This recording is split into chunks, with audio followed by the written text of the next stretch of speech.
우리의 봉독한 내용은요, 이제 혼인과 연관된 마지막 주제입니다. 오늘은 처녀에 대하여 라고 시작하고 있기 때문에 실제 제가 개인적인 계획으로는 이 말씀을 스킵하고 8장으로 들어가면 어떻겠나 그런 생각을 해보았습니다.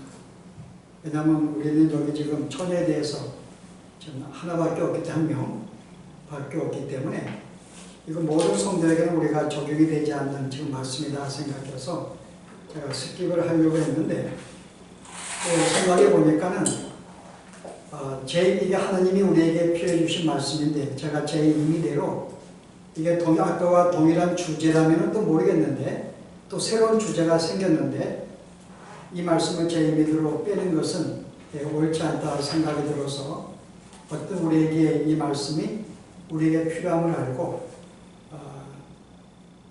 준비하는 게 좋겠다고 생각을 해서 오늘 함께 나누고 싶습니다. 여러분들이 오늘 현재 상황은 나에게 적용되지 않는다 할지라도 또 우리 주위에 이러한 자들이 있을 것이고 또 우리도 언젠가는 홀로 될 수 있는 상황이 있기 때문에 특별히 이 말씀 우리가 미리 받고 준비하는 것이 우리의 삶의 큰 지혜가 아닐까 생각을 하는데요. 오늘 이 시작의 말씀은 처녀에 대한 것입니다. 근데 엄밀하게 이 내용은 처녀만에 북한된 내용은 아니에요. 이제 결혼하기 전에 이 처녀와 총각에 대한 주제가 될 수 있고 또 38절 이하에 보았더니 어떤 존재가 나오죠? 38절에 과부 문제가 나옵니다. 만약에 남편이 죽었다면은 이제 여자가 이제 홀로 과부가 되었는데 뭐 마음대로 시집갈 수도 있어요. 다시금. 그러나 내 생각으로 혼자 지내는 게 좋다라는 말씀을 볼 때에는 이 말씀은 우리가 결혼 전에 싱글들, 결혼했다 할지라도 우리가 배우자가 죽었거나 이혼한 상태에 있는 호렙이나 과부들에게 준 말씀이기 때문에 우리 이 말씀은 결국 우리에게도 언젠가는 해당되는 말씀이 아닐까. 자, 오늘 이 전체 내용을 볼 때는 뭘 말하고 있어요? 물론 결혼은 좋은 것이다. 그런데 혼자 있는 것 훨씬 더 좋다고 이야기를 합니다. 우리가 오늘 이 말씀을 좀 이해할 필요가 있어요. 아니 결혼은 좋은데 혼자 있는 게 더 좋다. 여기서 우리가 혼자라는 말은 결혼하지 않는 것은 누구를 말할까요? 금욕주의를 말하는 게 아닙니다. 여기는 독신주의를 말하고 있는 거예요. 여러분 금욕주의라는 것은 우리가 이 땅에 물질의 삶을 누리는 것을 죄로 보는 것입니다. 음식을 내가 많이 먹는다든지 결혼을 한다든지 이 물질의 육신에 속한 것들을 우리가 함께 거하는 자체를 죄로 보기 때문에 결혼 생활도 일종의 물질적인 삶이고 그래서 이것을 죄로 보고 그것을 하지 않는 것 이것은 금욕주의입니다. 그러나 우리 기독교는 금욕주의가 아니에요. 오늘 여기 내용으로 볼 때에는 비록 나에게 주어진 권리와 특권이 있지만은 내가 스스로가 그것을 피하는 것 내가 절제하는 이런 삶을 이야기합니다. 저는 그래서 오늘 금욕주의라기보다는 제가 제목을 독신주의라고 쳤는데 독신에 대한 내용이 훨씬 더 좋지 않을까라고 생각하는데요. 근데 오늘 내용을 보았더니 결혼보다는 독신이 더 낫다고 소개를 해요. 그럼 우리가 볼 때 그러면 결혼보다 이게 훨씬 월등한가? 그럼 독신으로 사는 것이 더 신앙적인가? 당시에 고린도 교회는 홀로 사는 것, 독신으로 사는 것이 더 신앙적이라고 생각을 했어요. 반복해서 이야기하지만 역시 오늘 우리들도 독신으로 사는 게 뭔가 조금 더 영적인 삶이라고 생각하기 쉽습니다. 그래서 일전에 제가 이번 신부라든지 어떤 순이라든지 이야기했을 때 뭔가 그들의 삶이 자기들의 주어지는 어떤 그런 권리와 특권을 내가 좀 뒤로 하고 주님만을 위해 산다는 개념 속에서 뭔가 조금 더 신령한 사람이라고 생각하게 되어 있죠. 그래서 오늘 이 내용을 볼 때는 그렇게 연상이 될 수가 있어요. 과연 바울이 이야기할 때 그런 의도인가? 실제 우리가 성경으로 볼 때에는 여러분 구약의 성경에서 독신을 장려하는 일이 하나도 없습니다. 오히려 우리가 구약은 뭘 가르쳐요? 우리가 원하지 않았지만 하나님께서 만드신 제도입니다. 결혼이라는 것은 우리에게 허락하신 우리의 행복을 위해서 우리의 축복을 위해서 하나의 축복으로 주신 제도이거든요. 그 성경에서 그렇게 말하고 있어요. 그래서 실제 구약의 내용 보면은 홀로 살아간 자가 없습니다. 그것을 홀로 살아간 자를 본받으라든지 귀하게 본다든지 또 혼자 사는 삶을 뭔가 좀 특이하게 두고 교훈하는 내용이 하나도 없는 것을 볼 수가 있어요. 그래서 오늘 성경의 천에 대해서는 내가 주께 받은 것이 없다라고 하는 말은 우리가 이해할 수 있습니다. 하나님께 분명한 결혼 제도를 주었는데 다시금 또 혼자 사는 것에 대해서 말씀하신다면 하나님 스스로가 모순이죠. 그래서 이것은 바울의 자기의 견해, 자기의 삶을 볼 때 이것이 낫지 않냐까라고 주신 내용인데, 물론 오늘 우리가 그 말을 오늘 우리가 성경으로 보고 있습니다.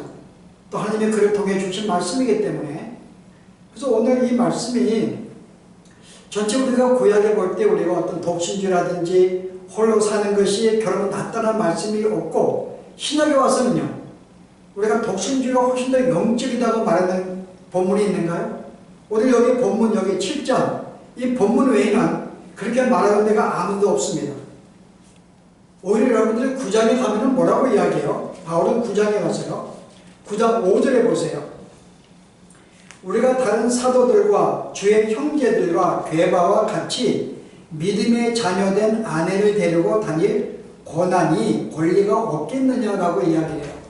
그 여기 보았더니요 다른 사도들, 그다음에 특별히 그 중에서 베드로, 게바는 베드로니까요. 그 다음에 믿음의 형제들, 그 여기에 실은 바울을 제한 거의 모든 사도들은 지금 어떤 삶을 살고 있어요? 지금 결혼에 살고 있으면 아내를 두고 있는 거예요. 그래서 이 사람들은 사도들을 내가 복음을 전하러 갈 때 홀로 가지 아니하고 아내와 함께 다닌 것을 볼 수가 있습니다. 아내와 함께 다닐 권한이 내가 없겠는가 라고 볼 때에 내가 결혼하지 않고 홀로 내가 하는 것이 보다 주의 일에 더 많이 할 수 있다는 그런 내용이 아닌 걸 볼 수가 있어요. 결혼한다고 해서 주의 일을 소홀히 하지 않습니다. 우리 여기 사진도 마찬가지로 결혼한 다음에 오히려 그들과 함께 동행하면서 더 우리가 힘을 얻고 더 유익을 얻는 환경을 볼 수가 있어요. 그런 점에서 내가 홀로가 되면은 보다 주님께 더 열심히 일할 수가 있고, 내가 결혼하면은 조금 더 주의 일을 참여하지 못한다 라고 보는 것은 오늘 주어진 말씀의 내용이 아닌 것이죠. 우리가 조금 더 깊이 들어가면 뭐가 주의 일일까?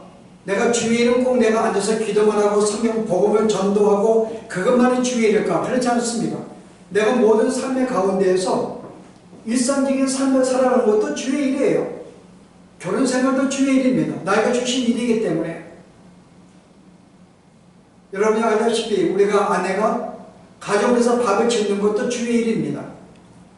주님이 준 양식에 감사하면서 이 양식을 통해서 온 가족들이 건강해지고 또 보다 주의 자녀로 온전히 살아갈 수 있도록 그런 마음으로 내가 밥을 짓고 제공하고 준비하는 모든 것은 주의 일들이죠. 그래서 우리가 그것을 주의 일은 꼭 아무것도 하지 아니하고 내가 복음만 증거한다든지 성경만 연구한다든지 기도만 한다든지 그것이 아닌 것을 볼 수가 있습니다. 왜냐하면 우리의 모든 일상적인 삶 자체가 주의 일이기 때문에. 그래서 오늘 이 바울은 다른 모든 사도들도 아내를 데리고 있어. 근데 바울 자신이 어때요? 결혼하지 않았습니다. 그래서 그런 희비들은 뭐라 그래요? 다른 이들도 너희에게 이런 고난을 가졌거든.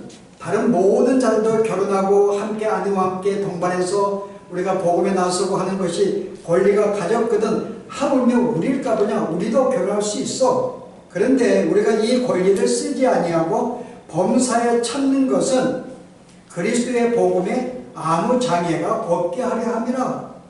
내가 복음을 증거하는 일에 자기가 방해받지 않기 위해서 바울은 스스로가 이 특권을 권리를 내려놓은 것입니다. 실제 바울은 우리가 혼자 싱글로서 그의 삶은 거의 모든 고난과 역경 속에 있었어요. 가는 곳에 핍박을 당했고 또 많은 집을 떠나 많은 선교지를 돌아다니게 되고요. 감옥에도 수없이 다치게 되고 바울 같은 경우에는 가정을 누린다는 이 일을 감당할 수가 없습니다. 실은 그는 자기가 이 일을 감당하기 부른 특별히 이방인의 복음 전도자로서 내가 결혼을 한 다음에 이 일을 감당할 수가 없어요. 온전히 감옥에 들어가는 것, 가족의 또 생계도 책임을 져야 되는데 복음을 갈 때마다 항상 옥에 갇히고 매일 맞고 핍박을 받는 거 함께 가족이 당할 수 있는 문제가 아닙니다. 특별히 자기는 내가 하나님께 부름받은 자에서 이 복음의 효과를 위해서는 나는 결혼하지 않는 게 좋다는 거지 모든 사람에게 적용된 것이 아닌 걸 볼 수가 있습니다. 바울은 내가 이 특권을 나도 누릴 수가 있지만 나는 이것을 피했다고 스스로가 독신주가 된 것이죠. 그 이유는 뭐예요? 내가 증거하는 복음에 장애가 안 되게 하기 위해서. 특별히 이 사람의 상황 속에서는 결혼하지 않는 걸 볼 수가 있습니다. 그럼 오늘 우리가 전반적인 모든 내용들은 실제 우리가 독신이 결혼보다 낫다고 우리 말하는 것은 아무것도 없어요. 바울의 경우는 특수한 경우에 내가 부득불 내가 이것을 권리를 내가 포기한 것 뿐이지 일상적인 모든 삶에서는 결혼은 하나님의 축복이고 우리를 위한 것인 거죠. 서로 함께 동역하면서 함께 협력하고 함께 위로하면서 하나님의 사람으로 살아갈 수 있도록 우리의 행복과 즐거움을 위해 주신 것이 결혼 제도라고 말입니다. 자, 오늘 그렇다면 오늘 이 말씀 우리가 어떻게 이해되는가? 바울은 계속해서 결혼도 좋지만은 나와 같이 혼자 지내는 게 더 좋다고 이야기를 해요. 왜 그런 이 혼자 독신이 더 좋다고 이야기했을까? 여러분 실제 오늘 봉독한 내용에 우리가 이 문장의 배경을 이해할 필요가 있습니다. 여기서 무슨 이유로 혼자 있는 게 더 낫다고 이야기를 했을까? 자, 함께 볼까요, 여러분요? 여러분이 우리가 1장 32절에 보시면요. 이 바울이 지금 독신주의에 대해서 이렇게 이야기합니다. 독신의 좋은 점이 무엇인가? 한 가지를 소개하죠. 너희가 염려 얻기를 원하느라 장가가지 않는 자는 주의 일을 염려하여 어찌하여 주를 기쁘시게 할까 하되 장가가지 아니하고 시집가지 아니한 자는 주의 일을 염려한다. 그리고 어떻게 하면 내가 주님을 기쁘게 할까 하지만은 결혼한 사람들은요. 세상 일에 염려하여 어째 아내를 기쁘게 할까요? 마음이 갈라지며 그럽니다. 그 독신주는 여기 하나가 있어요. 혼자 있게 되면 주님을 위해서 살아갈 수 있고 더 기쁘시게 하지만 결혼을 하게 되면 세상 일에 염려하고 아내를 기쁘게 하고 마음이 갈라질까봐. 이 마음은 어떤 마음이죠? 어쨌든 마음을 갈라질까봐. 그러면 결혼한 사람 다 마음이 갈라지는가요? 그럼 결혼제도를 만들면 안 되죠. 과연 결혼한 사람들은 과연 우리가 정말 주님을 기뻐하는 그 마음을 온전히 갖지 못할까? 가질 수가 있습니다. 근데 오늘 이 말씀 우리가 조금 더 바울이 말하는 의도를 우리가 이해를 해야 돼요. 마치 결혼한 자들은 마치 이 생각에 가정만을 기쁘게 하기 위해서 주님을 기쁘게 안 하는 삶으로 간다 그러면 하나님이 결혼제도 처음부터 주시면 안 되죠. 우리에게 그렇게 신앙생활을 못할 걸 알면서 결혼제도를 주었다면 하나님은 선하신 분이 아니죠. 그럼 오늘 이렇게 말하는 배경은 뭘까요? 여러분 잘 보시게 되면 이 사람의 삶의 가치가 어디를 두고 사는가를 지금 바라고 있는 것입니다. 자, 장가간 사람이 우리가 그런 데에 갈 수 있는 가능성이 뭐예요? 세상 일을 염려하는 가능성이 있어요. 이제 먹고 사는 문제, 사는 문제가 있습니다. 그 다음에 이 아내를 기뻐하는, 내가 아내를 기뻐하거나 남편을 기뻐합니다. 그리고 마음이 갈라졌어요. 하나는 하나님을 섬기기도 하고 또 하나님은 또 세상을 또 이렇게 가정을 또 섬기기도 하고 두 가지의 마음으로 갈라졌습니다. 지금 뭘 말하고 있는 거예요? 이 사람이 자체가 삶의 가치를 어디에 두었는가를 여기 지금 말하고 있는 거예요. 한 사람은 어디에 두었어요? 한 사람은 삶의 가치를 세상에 둔 것입니다. 세상의 삶의 가치를 둔 거예요. 그래서 그것을 기뻐하는 거예요. 그것을 붙잡으려고 합니다. 왜 염려할까요? 거기에 가치를 붙잡고 잡았는데 그게 마음대로 풀리지 않으니까요. 사업도 풀리지 않고 가정생활도 그렇게 꾸려지지 않고 이 모든 것이 그러하여금 염려하는 마음을 갖게 하는 거죠. 거기에 가치를 두지 아니한다면 염려할 필요가 없습니다. 이 땅에 나에게 필요한 것이고 뭐 없으면 괜찮은 것이고 그 정도로 마음먹고 가치를 두지 않는 사람들은 내가 어떤 꿈을 갖는 것이 계획이 이루어지지 않는다 그래서 마음이 염려하지 않습니다. 근데 내가 이 땅에 나그네 삶을 살 때 필요한 것이기 때문에 근데 마음에 내가 걱정한다, 염려한다는 것은 이미 그는 거기에 가치를 두고 있다는 거죠. 한 사람은요, 주께 가치를 두고 내가 주님을 위한 모든 삶에 가치를 두고 산다는 데 여기에 있습니다. 자, 이런 점에서는요, 결혼한 사람들도 나의 모든 삶의 가치를 하나님께 두고 사는 자들이 우리 굉장히 많습니다. 혼자 산다 할지라도 어떤 사람은 가치를 주님께 두지 않고 세상의 물질에 여전히 둘 수가 있어요. 내가 왜 혼자 돼요? 보다 세상에 많은 건 내가 목적을 성취하고 방해받지 않게 하기 위해서 이 사람의 모든 가치를 어디에 뒀어요? 세상에 둔 것이죠. 그 여기는 혼자 있다고 하나님께 가치를 두는 것도 아니고 결혼했다고 세상에 가치를 두는 게 아닙니다. 근본적인 여기 말하는 것은 우리가 왜 실은 독신이 좋은가, 이 문제를 왜 다루는가 하면요, 결혼 생활에 살다 보면은 그 사람의 가치를 세상에 두고 살아갈 수 있는 위험이 있고 어떤 때는 그러한 삶을 살기 때문에 여기에 염려해서 혹시나 너희가 독산다면 조금 여기서 벗어나지 않겠는가, 그런 의도로 이 말씀을 하는 것이죠. 가치를 어디 두고 있는가. 그래서 오늘 여기에 바울의 이 말은 성도가 우리의 삶의 가치를 어디에 두고 사는가를 먼저 우리에게 권면을 합니다. 결혼한다 할지라도, 결혼을 네가 안 했다 할지라도 너의 삶의 궁극의 목적이 뭐냐? 너 만족을 위한 것이냐? 너를 위한 것이냐? 아니면 모든 것이 하나님의 영광을 위해서 주님과 더불어 살아가는 이 삶이 나의 가치인가? 그걸 먼저 생각하라는 거죠. 만약에 우리의 가치가 이 땅에 썩어질 것에 두지 않냐고 하나님께 둔다면 우리가 결혼 생활을 한들 우리가 홀로 있든 그것은 이따진 매력입니다. 아무 상관이 없는 거예요. 가치가 우리가 있다면요. 그래서 우리가 결혼 생활을 두고도 둘의 가치를 하나님께 두고 열심히 우리는 함께 협력하며 살아갈 수가 있습니다. 그래서 오늘 이 문제는 특별히 독신을 권장하는 것이 아니라 우리가 일반적으로 결혼하게 되면 이런 가치를 우리가 잊어버리고 살 수 있는 위험성이 있기 때문에, 그러나 더 근본적인 원인은요, 26절에 우리에게 소개합니다. 뭐라고 소개해요? 내 생각에는 이것이 좋으니 곧 임박한 환난으로 말미암아 사람이 그냥 지내는 것이 좋으니라. 이게 이제 바울이 말하고 싶은 거예요. 결혼은 하나님이 주신 제도예요. 행복을 위한 것입니다. 마땅히 하는 것이 아름다운 일이죠. 그런데 왜 혼자 있는 게 내가 좋다고 내 개인의 생각을 말하는가 하면은 곧 임박한 환난으로 말미암기 때문에. 여기 임박한 환난은 앞으로 다가올 환난을 말하는 게 아닙니다. 영어에서 뭐라고 했어요?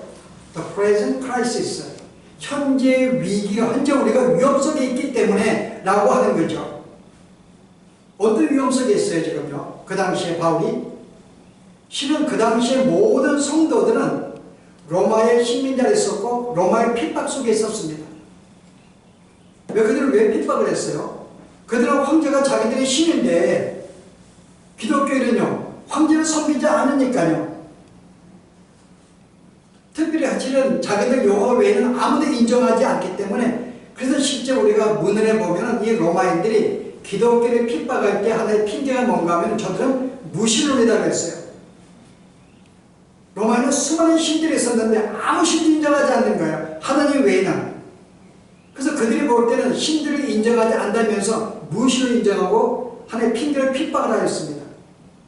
또 하나는 여러분이 뭐가 있을까요? 이들은 식인종들이다.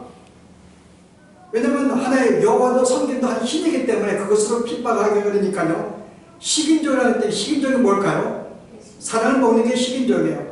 아니 우리 기독교인들이 무슨 사람을 먹는가 그 당시에요? 그들이 볼 때는 항상 먹을 때마다 뭐예요? 예수님의 피라고 그러고 항상 마시거든요. 이게 예수님의 살이요, 예수님 피우니까는 이게 그들이 볼 때는 식인종에 딱 맞는 거죠. 사람을 먹고 피를 마시는 자들이니까요. 그래서 그 당시에 로마의 문헌에 보면은 기독교인들이 식인종이면 무신론이라는 어떤 그런 구실로 계속 핍박을 받는 그런 모습이 있습니다. 그래서 굉장히 핍박이 심했어요. 우리 여러분, 당시에 로마인들로부터 핍박이 심했습니다. 로마인들만 있었는가요? 유대인들의 핍박은 더 심했어요. 유대인들은 여호와 하나님만이 유일한 신인데 기독교인들은 뭐라 그래요? 하나님 외에 다른 그리스도도 신이라 그러니까요. 그리고 그에게 모든 성경 말씀을 폐했다 그러니까는 그들이 볼 때는 황당한 거죠. 그래서 유대인들이 계속 이 바울의 경우에는 계속 평생 따라다니면서 이 바울을 못살게 굴었어요. 그들 말미암아 핍박을 당하기도 하고 돌에 맞기도 하고 옥에 갇히기도 하고 실제 그들이 이 저지른 이 일들은 이루 말할 수가 없습니다. 그래서 이 유대인들과 당시의 로마인들, 그 당시 모든 이방인들에게 가장 핍박 속에 있었죠. 그래서 얼마나 핍박이 심했는가 하면 하나의 증거가 뭘까요? 그게 물고기입니다. 알고 있죠? 그 당시에 성도들은 자기들이 예수라고 믿는다고 표시를 못했어요. 예수 믿는 잡혀가고 고난을 당하니까요. 돌에 맞고 그들이 죽임을 당할 수 있는 위험이 있기 때문에 만나면은 내가 예수 믿는다고 이야기를 못했습니다. 대신 뭐로 표시했는가요? 물고기를 표시했어요. 만나면은 자음자켓에다 물고기를 하나 그립니다. 그 물고기는 이게 물고기가 무슨 연관이 있어요? 이 교회하고 물고기가 그 다음에 이 단어가 이흐뚜스 5개의 단어로 되어 있어요. 이흐뚜스라고. 근데 이 5개의 단어를 잘 보면요. 첫 번째가 예수, 그 다음에 그리스도, 하나님의 아들, 구세주. 이 5개의 단어의 첫 자가 바로 이흐뚜스입니다. 거기 5개가 모인 거예요. 그래서 그들이 물고기를 표시를 함으로 말미암아 뭐예요? 예수님은 우리의 그리스도이며 우리의 구주인 것을 고백하는 그 표정을 통해서 예수 믿는 것을 알렸던 거죠. 근데 현대는 어떤 일이 벌어져요? 이것에 기독교에 반대하기 위해서 여러분 종종 보면 차 안에 물고기가 3개 있는 거 붙이고 봤죠? 근데 그 밑에 뭐가 있는 거 봤어요? 가끔 다 다리가 있는 걸 보아요. 물고기 앞에 발이 그려 있는 거. 여러분 그거는 물고기가 아닙니다. 그거는 진화론을 주장하는 자들이 기독교를 반대하기 위해서 만든 거예요. 물고기에다가 다리를 그림으로써 뭐예요? 진화된 것이라는 거죠. 근데 실은 진짜 물고기는 당시 기독교인들의 표시였기 때문에 그들은 말을 못하지만은 물고기 표시로 서로 성된 것을 확인하고 그들은 안전하게 모여서 교제도 하고 예배도 하였습니다. 말할 수가 없었어요. 그 정도로 당시 초대교회가 기독교인들이 환난과 핍박 속에 있었다는 거죠. 직장에 쫓겨나기도 하고 감옥에 갇히기도 하고 매를 맞기도 하고 돌에 맞기도 하고 실은 이 로마의 역사를 보게 되면 크게 그 예수 때부터 10명의 황제들이 일어나는데 10명의 황제가 다 기독교 핍박이었습니다. 그래서 어떤 황제는 구덩이를 파가지고 성도들이 2,000명, 3,000명 생배장을 시켜서 파묻기는 황제들이 있었어요. 얼마나 심했으니 기독교인들이 세상에 나오지 않냐고 다 무덤 속에 들어가서 200년간 살았을까요? 그게 칼타공입니다. 무덤 속에 들어가서 그들은 200년도 거기 안에 살았어요. 세상에 나오지 않았습니다. 워낙 핍박이 심해서. 이렇게 핍박이 심할 때에 라고 하는 거예요, 지금요. 지금 우리가 이렇게 화난 핍박 속에 있는데 만약에 결혼 생활을 한다면 이게 지금 삶 속에 맞지 않겠다는 거죠. 삶 속에서는. 이것 때문에 죽음을 당할 수도 있고 고난을 당할 수가 있고 직장에 쫓겨나 삶을 유지할 수 있는데 결혼 생활을 하게 되면 오히려 이것으로 말하면 어때요? 모든 게 부자스러운 거죠. 가족들이 이 고난에 동참을 시켜야 되죠. 또 삶의 어려움도 줘야 되죠. 이런 상황 속에 내가 신앙생활을 위해서는 이런 특별한 상황 속에서는 혼자 있는 것이 내가 부담도 덜하고 낫지 않겠는가 라고 하는 이 취지에 말씀하는 것입니다. 여기에 실은 바울이 내가 혼자 있는 게 낫다고 하는 말은 어떤 특별한 어떤 이 배경 속에서 낫다고 하는 것이 전반적인 모든 삶에 권장하고 있는 것이 아닌 것을 우리는 알 수가 있죠. 어려움 속에 우리가 당할 수가 있어요. 특별히 내가 어떤 환경 속에 결혼하게 되면 우리가 특별히 주의를 내가 방해받고 할 수가 있습니다. 여러분이 알고 있는 제가 한번 내가 조카에게 그 얘기를 한번 했었는데 여러분 실은 우리가 웰치에서 알고 있습니다. 웰치라는 사람이 세운 우리가 회사이죠. 자, 이 사람이 어떤 일을 했어요? 어렵게 내가 선교사가 되기로 서약을 했습니다. 주 앞에 약속을 했어요. 근데 그가 결혼을 했습니다. 그 아내와 함께 서약대로 선교에 나갔어요. 아프리카에 갔습니다. 근데 아내가 거기서 뭐가 걸렸다고요? 풍토병에 걸렸죠. 그래서 거기를 떠나지 않으면 죽을 수밖에 없는 상황이 돼가지고 이 웰치가 거기를 떠나게 됩니다. 그리고 배에서 약속을 하죠. 내가 약속을 소원을 했는데 내가 아내가 말미암아 아내가 거기 있으면 죽임을 당할까봐 내가 지금 다시 미국으로 돌아갑니다. 그래서 내가 계속 일에 참여하고 싶습니다. 그래서 그가 세운 것이 바로 포도주의죠. 포도주의에서. 그게 웰치입니다. 그래서 그 사람은 그걸 선교해요. 근데 문제는 뭔가 하면은 결혼 생활이 바로 그렇다는 거죠. 차라리 그가 결혼하지 않았으면은 어떤 일이 벌어져. 혼자 자유롭게 그가 아프리카 가서 방해받지 않고 내가 약속한 대로 복음을 내가 증거할 수 있었는데 결혼으로 말미암아 그는 그 생활을 할 수 없던 거죠. 바로 이런 생각이 벌어진다. 그만 이런 상황 속에 있었다는 거죠. 그래서 결혼하는 것은 너희로 하여금 마음껏 주의를 하도 못하게 만들 뿐더러 모든 삶의 장애를 받기 때문에 그래서 예수님께서 마태복음 19장에 보면은 어떤 자가 있다 그래요? 그래서 그 제자들이 그러면 이렇게 결혼이 하는 게 힘들면은 결혼하지 않는 게 좋겠는데 그랬더니 예수님이 뭐라고 이야기해요? 19장에 뭐라죠? 10절에 장가들지 않는 것이 좋겠나이다. 11절 예수께서 이르시되 사람마다 이 말을 받지 못하고 오직 타고난 자라야 할지니라. 이 말은 모든 자 간에 타고난 자만이 할 수 있다는 거죠. 그 내용이 뭘까요? 어머니의 태로부터 된 고자도 있고 사람이 만든 고자도 있고 천국을 위하여 스스로 된 고자도 있도다. 이 말을 받을 만한 자는 받을지어다. 자, 여기서 여러분 이해가 안 되는 것은요, 날 때부터 된 고자와 사람이 만든 고자는 이해할 수 있어요. 날 때부터 어떤 성불구자가 있을 수 있습니다. 여기서 고자라는 말은 거세당한 자를 말하는 거죠. 날 때부터 어떤 성에 대한 불구자가 나올 수 있습니다. 그리고 또 실은 스스로 만든 고자들이 있어요. 우리가 전쟁에 나가 승리할 때 포로를 끌고 와서 그런 우리가 고생시킬 수도 있고요. 옛날 한국 같은 경우에는 우리가 궁전 안에 누구만 있어요? 왕 빼고는 다 여자들입니다. 궁녀들이 있는데 거기에 실은 여자들만 섬길 수 있는 문제는 아니에요. 남자들도 있어가지고 뭔가 섬겨야 되는데 그래서 실은 거기서 우리가 누구죠? 내시들을 드리는 거죠. 그래서 그들이 어떤 이 성행위를 거기서 하지 못하게 하기 위해서 고생을 시켰습니다. 두 번째는 뭐예요? 사람이 스스로 만든 고자들이 있어요. 이거 우리 이해할 수 있습니다. 근데 세 번째는 뭐예요? 스스로 천국을 위해서 고자된 자가 있다는 거죠. 여기서 과연 스스로 내가 거세한다? 글쎄 이거는 내가 좀 이해가 좀 힘든 건데요. 어쨌든 우리가 천국을 위해서 저는 이 말씀을 어떻게 보는가 하면 스스로 어떤 혼자 사는 삶이라고 한번 보았습니다. 내가 독신의 삶을 걸어가는 자, 천국의 복음을 위해서. 근데 천국의 복음을 위해서는 이런 자들이 있긴 있어요. 근데 얼마나 있을까요? 바닷가의 모래알보다 적을 수가 있죠. 시냇가 돌만큼 적을 수가 있습니다. 이 사람에 대해서는요. 왜냐하면 이것은 모든 자의 것이 아니고 타고난 자가 있다는 거죠. 세 가운데 하나 타고난 자. 바로 그가 오늘 고린도서에는 여러분이 7장에 뭐라고 이야기해요? 그 사람에 대해서 7장 7절에 보았더니요. 나는 모든 사람이 나와 같게 되기를 원하지만 그러나 각각 하나님께 받은 자기의 은사가 있으니 이 사람은 이러하고 저 사람은 저러하다. 하나의 독신은 은사라고 우리에게 이야기를 해요. 모든 자가 아니라 특별히 하나님의 일을 위해서 집중하게 만들기 위해서 하나님이 은사를 주신 자들이 있다는 거죠. 이런 은사를 받은 자들은 어떤 일이 벌어져요? 외로움을 들느낍니다.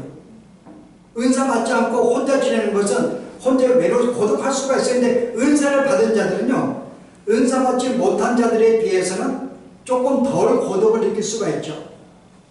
덜 힘들 수가 있습니다. 이게 은사 받은 자들이에요. 특별히 이런 자들 성경에 누가 있을까요? 그 바울의 경우입니다. 바울은 내가 혼자 살아도 어떤 외로움을 그를 느낄 때도 그렇죠. 하도 고난 속에 받았으니까는. 성경에 또 누가 있을까요? 스스로가 혼자 산 사람이요? 세례 요한이죠. 근데 세례 요한 경우에도 우리가 이해할 수 있어요. 그가 자기의 생명이 언제 끝날지는 정확하게 모를 수도 있지만은 제가 유치해 보는데 그는 광야에서 복음을 전가했습니다. 메시아를 소개했어요. 그는 그 일로 오게 갇힐 수가 있고 일찍 죽임을 당할 수가 있습니다. 다시 말해 자기의 생명이 실은 순탄치 않는 것을 알고 있는 존재라고 볼 수가 있죠. 그런 사람이 결혼을 한다? 이건 너무 무책임한 거죠. 그래서 어떤 삶 속에 나는 특별히 이 일을 위해서 부름받은 존재이기 때문에 내가 메시아를 증거하는 이 광야에 외치는 자의 목소리가 되기 위해서는 특별하게 은사를 받은 존재로서 혼자 갈 수 있죠. 그러나 그 외에는 우리는 성경에 찾아볼 수가 없죠. 그래서 오늘 여기는 특별하게 하나님이 주의 일을 위해서 특별히 부르신 자들이 있다는 거죠. 내가 부름받지 않은데 스스로 그 길을 걸으면요 굉장히 힘들 수가 있죠.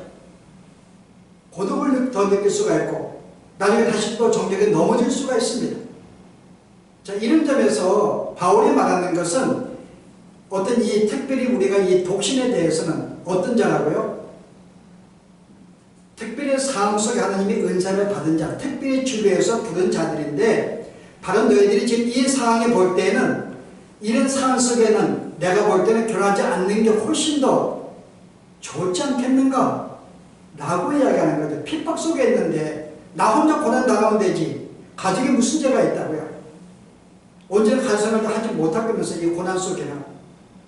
그래서 이런 특별한 상황 속에서 고나고 있는가. 그래서 우리가 이런 내용을 볼 때 우리가 오늘 전체 이제 바울이 말하고 있는 것은 우리가 뭘 말하고 있는 거예요? 결혼을 했는가 하지 않는가 독신인가 어느 게 나은가 지금 그것을 말하는 것이 아니라는 거죠. 어느 게 낫고 말하는 게 아닙니다. 더 나은 것은 뭐예요? 네가 너의 삶의 중심이 뭐냐 그 말이죠. 너의 삶의 가치가 뭐냐 그 말입니다. 네. 지금 죄송합니다. 네. 너의 삶의 가치가 어디에 두고 있는가? 오늘 우리의 그걸 가지고 네가 독신이든 결혼하든 간에 내가 모든 삶이 정말 여전히 네가 하나님께 모든 가치를 두고 살아갈 수 있는가? 오늘 여기에 우리가 초점을 두고 있는 거죠. 그렇다면 오늘 결혼한 사람들에게도 동일한 적용입니다. 오늘 우리는 결혼했음에도 불구하고 여전히 우리는 독신자와 같은 마음을 가지고 살아갈 수가 있어요. 오늘 여러분 그 말씀이 어디예요? 바로 여러분 7장인가요? 7장에 여러분이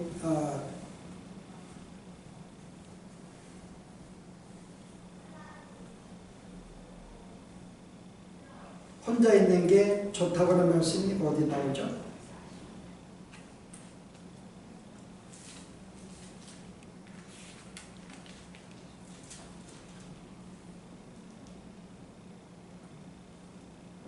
결혼한 자들도 혼자 있는 자와 같이 살라. 여러분 그 말씀이 바로 29절. 예, 형제들아 내가 이 말을 하노니 그때가 단초가해진 거로 이후부터 안에 있는 자들은 없는 것 같이 하며 우는 자들은 울지 않는 자 같이 하며 기쁜 자들은 기쁘지 않는 자와 같이 하라. 매매하는 자들은 매매하지 없는 것 같이 세상 물건을 쓰는 자들은 다 쓰지 못하는 자 같이 하라. 고난 속에 있기 때문에 어려움 속에 있기 때문에 그래서 안에 있는 자들은 없는 것 같이 안에 있는 자들은 이미 결혼한 자들입니다. 독신을 권장하는 게 아니라 안에 없는 자와 같이 우리의 삶의 가치관, 정신관을 말하는 거죠. 어떤 마음으로요? 결혼을 한다 할지라도 우리가 지금 세상이 종말에 우리가 지금 종말론적으로 우리가 마지막에 주의 재림을 기다리는 자로서 어떤 그런 독신자 같은 마음을 가지고 사는 것이 이게 좋다고 하는 거죠. 결혼 생활 가운데서 독신자가 살 수가 있습니다. 내가 스스로가 즐거움을 가지고 고난이 있지만 멀리할 수가 있어요. 여러분 실제 결혼은 우리에게 즐거움과 행복을 주는 것입니다. 근데 우리가 즐거움을 멀리할 수가 있어요. 뭐가 있는가요 여러분? 우리 결혼 가운데서 여러분 우리가 진짜 독신자와 같은 우리가 그런 어떤 사상과 생각 가지고 살아갈 수 있는 삶의 방법 어떤 게 있을까요? 결혼 생활에서 우리가 쉽게 보면은 우리가 이 결혼 혼인의 직분과 책임에 대해서 논할 때 우리가 생각해 볼 수가 있거든요. 바로 얻을 수가 있습니다. 여러분 실제 결혼 생활은 하나님이 왜 허락했다고요? 우리의 사랑을 위해서? 우리의 책임을 위해서 어느 걸까요? 여러분? 어디가 갖고 올까요? 말하는 사랑을 오늘 많은 사람들의 사랑을 위해서 결혼을 했다고 여러분이 줬다고 생각을 해요. 그러나 성경은 그렇지 않습니다. 사랑을 위해서요. 오늘 수많은 젊은이들이요 결혼은 사랑을 위해서 한 것이라고 보기 때문에 수많은 이혼이 생기는 거예요. 사랑할 때 결혼했어요. 그 다음에 살다 보면 사랑하지 않거든요. 그럼 헤어져야지. 사랑하지 않기 때문에 사랑의 조건이기 때문에 헤어지는 거예요. 여러분 제가 그 인터넷에서 제가 기록을 보았더니요 한국의 이혼율이 50%가 조금 넘었더라고요. 물론 모든 통계가 정확한지 모르겠지만 50%가 조금 넘었다고 나와서 제가 놀랐어요. 어떻게 한국이 이렇게 반 정도까지 2명당 1명이 이혼할까? 왜냐면 그들의 결혼관이 뭘까요? 대부분요. 내가 좋아하고 사랑하기 때문에 결혼한 거예요. 살다가 사랑에 식은 거예요. 그래서 우리가 결혼을 사랑으로 만약에 사랑이라고 본다 그러면은 우리는 다 헤어지게 되어 있습니다. 저는 결혼을 책임으로 보는 거죠. 책임을 가지려면 직분입니다. 하나님은 우리에게 결혼 제도는 직분을 주었어요. 남편 된 데 직분을 주었고 아내 된 직분을 주었습니다. 마치 그리스도가 교회를 사랑하듯이 교회가 그리스도를 순종하듯이 자, 남편이 어떤 직분을 주었을까? 이 땅에 살면서 결혼 제도를 주면서 모든 가정을 내가 이끌어갈 수 있는 책임을 그에게 주어졌습니다. 내가 가정을 내가 매일 살려야 돼요. 그들의 삶을 책임을 져야 됩니다. 여기는 희생과 헌신이 있어요. 그들을 보호하고 지켜야 됩니다. 이게 남편에게 주어진 직분이에요. 내가 결혼한다는 것은 내가 너를 지키겠다는 거죠. 내가 너를 보호해 주겠다. 내가 너의 모든 삶을 책임지겠다는 것입니다. 이게 남편에게 주어진 거예요. 아내는요. 그 남편을 내가 중심으로 그를 함께 돕는 것입니다. 그에게 격려하고 힘을 해서 그가 받은 직분을 잘 감당할 수 있도록 또 나에게 준 직분은 내가 잘 감당할 수 있도록 자녀를 양육한다든지 그 서로에게 신 하나님이 이 주신 근본적인 것은 우리의 직분이죠. 여기 직분에는 책임이 따르는 거예요. 책임이라는 것은 내가 사랑하지 않아도 감당해야 되는 것입니다. 내가 남편을 사랑 안 할 수가 있어요. 안 할 수가 있어요. 사랑이 식을 수가 있습니다. 그런데 살다 보면은 여전히 내가 남편으로서 내가 아내로서 내 책임과 직분이 있는 거예요. 이 직분은 사랑이 식어도 그걸 감당해야 된다는 거죠. 그래서 실제는 내가 마음속에 힘들어도 이게 보통 우리가 성도가 결혼생활 아니더라도 모든 삶의 현장 속에 나타나는 거잖아요. 한번 용서하고 인내하고 보호하고 지키는 이 모든 삶이 가장 가깝게 부부의 가운데서 이루어지는 것인데요. 거기서 내가 참는 것입니다. 양보하는 것입니다. 오늘 말씀대로 내가 모두 희생하는 거죠. 헌신하는 거죠. 직분을 감당하는 거죠. 사랑하지 않는다 할지라도 이 직분을 내가 이행을 해야 되는 것이 이게 실은 독신을 추구하는 그 정신이 여기에 담겨 있는 것입니다. 우리는 그런 마음으로 살라는 거죠.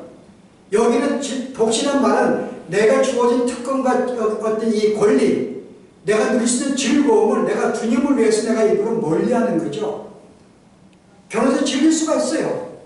그러나 하다 보면은 내가 주님을 위해서 내가 때로는 이 아픔을 내가 참아갈 수도 있고요. 즐거움을 내가 이렇게 조금 멀리할 수도 있습니다.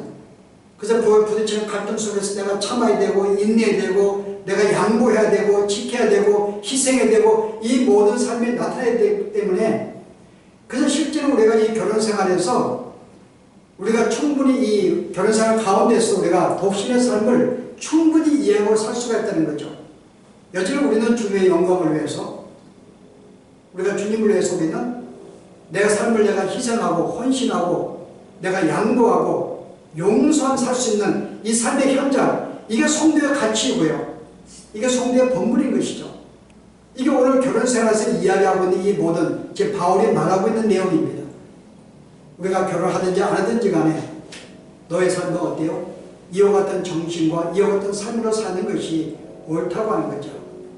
그래서 하나님께 가치를 두고 우리 삶을 살고 내 모든 삶은 그게 배우자든지 모든 세상이든지 항상 뭐예요? 삶에 책임을 주고 희생하고 헌신하고 돌보고 용서하고 이끌어가는 삶 이게 우리의 삶의 주어진 줄 알고 우리가 이와 같은 삶을 또 받으시고서 또 주의 아름다운 백성의 삶을 사시기를 바랍니다. 기도하십시다.